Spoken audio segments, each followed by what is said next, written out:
ये हैं अफजल भाई, जिन्होंने टप्पा खजूरिया रेलवे स्टेशन से डबलिंग और इलेक्ट्रिफिकेशन का वीडियो बनाकर हमें भेजा। Thank you so much Afzal भाई, एक प्यारा सा अच्छा सा वीडियो बनाकर हमें भेजने के लिए। सामने भी देख सकते हैं नए सिग्नल वाले पोल्स भी लगा दिए गए हैं। हम आप लोगों को बता देना चाह रहे हैं टप्पा खजूरिया रेलवे स्टेशन कहाँ पर पड़ता है। बुड़वल सीतापुर रूट पर डबलिंग और इलेक्ट्रिफिकेशन का काम चल रहा है और Tappa Khajuria Sitapur junction railway station से ज़्यादा दूरी पर स्थित नहीं है, लगभग 10-12 किलोमीटर की दूरी पर स्थित है, जहां पर यह डबलिंग और इलेक्ट्रिफिकेशन से संबंधित काम चल रहा है। सामने देख सकते हैं टप्पा खजूरिया रेलवे स्टेशन और जो नए ट्रैक यहां पर बनाए जा रहे हैं, इसके अलावा मालगाड़ी भी खड़ी हुई है। तो डबलिंग और इलेक्ट्रिफिकेशन से संबंधित हम आप लोगों को टप्पा खजूरिया रेलवे स्टेशन से अपडेट दे रहे हैं। और पहले कभी ये बहुत छोटा स्टेशन था, अब काफ़ी बड़े एरिया में ये स्टेशन बनाया जा रहा है। यहाँ पर भी देखिए, ये देखिए ट्रैक को बिछाया जा रहा है, कैंची भी बनाई जा रही है। इसके अलावा जो इलेक्ट्रिफिकेशन से संबंधित मास्ट हैं वो भी नए वाले लगा लिए गए हैं, उसमें कुछ में वायरिंग भी कर दी गई है। बुड़वल से सीतापुर लगभग 100 किलोमीटर की दूरी है, जहां पर डबलिंग और इलेक्ट्रिफिकेशन का काम चल रहा है। पूर्वोत्तर रेलवे के अंतर्गत आता है ये क्षेत्र। फरवरी मार्च के महीने में डीआरएम साहिबा डॉक्टर मोनिका अग्निहोत्री और जीएम साहब विनय कुमार त्रिपाठी साहब ने भी इंस्पेक्शन किया था ट्रेन से सीतापुर से बुड़वल के बीच में कि डबलिंग और इलेक्ट्रिफिकेशन का काम कैसा चल रहा है। तो लगभग उनको जो ये यहाँ पे गति थी वो संतोषजनक पाई गई। फिर भी जहाँ कहीं कोई कमी पाई गई थी, जीएम साहब ने जो कोई भी कमी देखी तो उसके लिए फटकार भी लगाई और कई लोगों को सम्मानित भी किया था अच्छा कार्य करने के लिए। और एक और बात भी बता देना चाह रहा हूँ, बुड़वल से सीतापुर के बीच में जितने भी स्टेशन हैं तो सभी हॉल्ट को स्टेशन में तब्दील किया जा रहा है। 3 या 4 लाइन वाले ट्रैक वाले स्टेशन बनाए जा रहे हैं। फैसिलिटीज़ भी दी जा रही हैं, फुट ओवर ब्रिज भी बनाया जा रहा है लगभग सभी स्टेशन पर। इसके अलावा कोशिश भी यही की जा रही है कि जितने भी स्टेशन बुड़वल से सीतापुर के बीच में पड़ते हैं सभी जगह पर कुछ ऐसा निर्माण कर दिया जाए एमटी का कि जहां पर किसी भी चीज़ की लोडिंग और अनलोडिंग हो सके, यानी कि माल गोदाम से संबंधित, यानी माल से संबंधित। माल गोदाम तो खैर नहीं बनाया जाएगा, लेकिन इस तरह से कुछ बनाया जा रहा है कि जितने भी स्टेशन हैं वहाँ से किसी न किसी प्रकार की लोडिंग अनलोडिंग हो सके, जिससे कि व्यापारियों को ख़ास तौर से राहत मिले।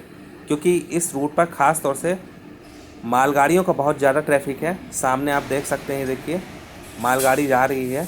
एक मालगाड़ी टप्पा खजूरिया रेलवे स्टेशन पर खड़ी भी हुई थी। तो लगभग आप मान के चल सकते हैं हर 15-20 मिनट पर एक मालगाड़ी या आधे घंटे पे एक मालगाड़ी है। तो इस रूट पर ट्रेनों का ट्रैफिक तो कम है, लेकिन मालगाड़ियों का ट्रैफिक बहुत ज़्यादा है। गोरखपुर से दिल्ली के लिए बहुत ही शॉर्ट रूट है ये, इस वजह से इस रूट पर मालगाड़ियों का आवागमन बहुत ज़्यादा होता है।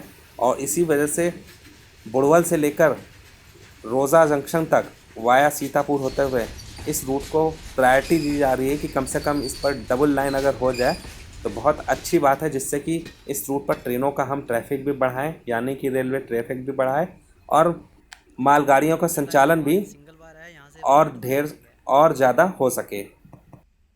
अब आप लोग इस मास्ट को देखिएगा जो यहाँ पर लगा हुआ है, तो इस मास्ट को हटाया जाएगा और यहाँ पर अभी ड्रॉप आर्म भी लगाया जाना बाकी है।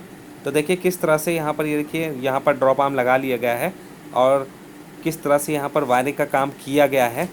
और इधर भी थोड़ा सा नज़र डालिएगा तो जो नए हैं यहाँ पर क्रॉसबार और हाइट गेज हैं या जो मास्ट हैं उनको लगाए गए हैं।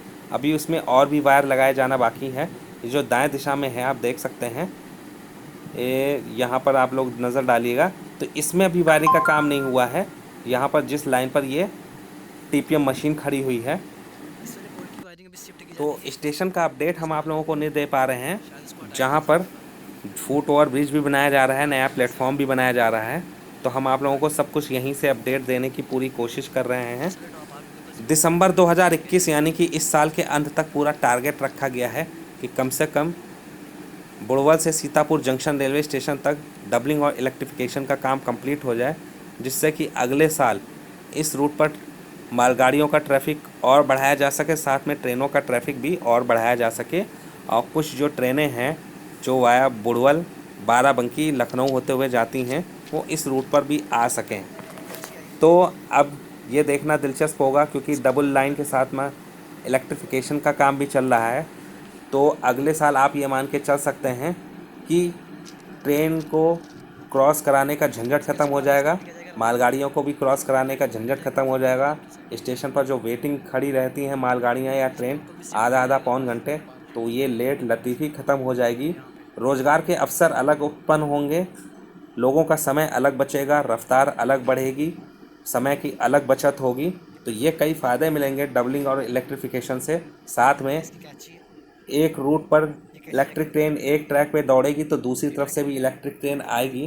तो बहुत कुछ फ़ायदा मिलेगा डबलिंग और इलेक्ट्रिफिकेशन से। और रूट भी बहुत मायने रखता है ये गोरखपुर से दिल्ली के लिए, क्योंकि शॉर्टेस्ट रूट है, लगभग 40-50 किलोमीटर का डिस्टेंस कम है वाया कानपुर या लखनऊ के मुकाबले। तो 50 किलोमीटर भी मायने रखता है, क्योंकि ट्रेनों का ट्रैफिक कम है तो इस वजह से मालगाड़ियों का ट्रैफिक इस रूट पर बहुत ज़्यादा है, जिससे कि समय पर मालगाड़ियाँ अपने गंतव्य पर पहुँच सकें और माल की बेवजह देरी ना हो पहुँचने में। इसके अलावा डबलिंग और इलेक्ट्रिफिकेशन से जितने भी हॉल्ट हैं या स्टेशन हैं जहाँ की स्थिति बहुत दयनीय है, तो उनकी हालत भी सुधर रही है डबलिंग और इलेक्ट्रिफिकेशन के बहाने, और यात्री सुविधाएं भी बढ़ रही हैं। और ट्रेनों का जो ठहराव है वो भी आने वाले समय में हो सकता है बढ़ जाए, कुछ एक आध ट्रेनों का। और कुछ ट्रेनें ऐसी भी रहेंगी कि सीधे सीतापुर से बुड़वल तक नॉन स्टॉप चला करेंगी, वो भी तेज़ रफ्तार से। अभी जहाँ पर हमको 1.5 से 2 घंटा लग जाता है वो लगभग 1.25 घंटे में ही पूरा हो जाएगा।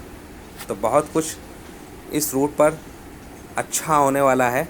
आप एक तरह से समझ सकते हैं कि इस रूट के दिन बहुरने वाले हैं आने वाले समय में। तो आप लोगों ने देखा फ्रेंड्स, वीडियो में हमने बहुत कुछ बताया भी, और आप लोग ट्रैक देख के समझ भी गए होंगे कि कहाँ से क्या ट्रैक ये डाला जा रहा है, देख सकते हैं फ्रेंड्स। तो वीडियो अगर आप लोगों को पसंद आया हो टप्पा खजुरिया रेलवे स्टेशन से, तो लाइक कीजिएगा, कमेंट्स करके जो बताइएगा वीडियो कैसा लगा। दुआओं में याद रखिएगा, अपना ख्याल रखिएगा। वीडियो देखने के लिए बहुत बहुत धन्यवाद।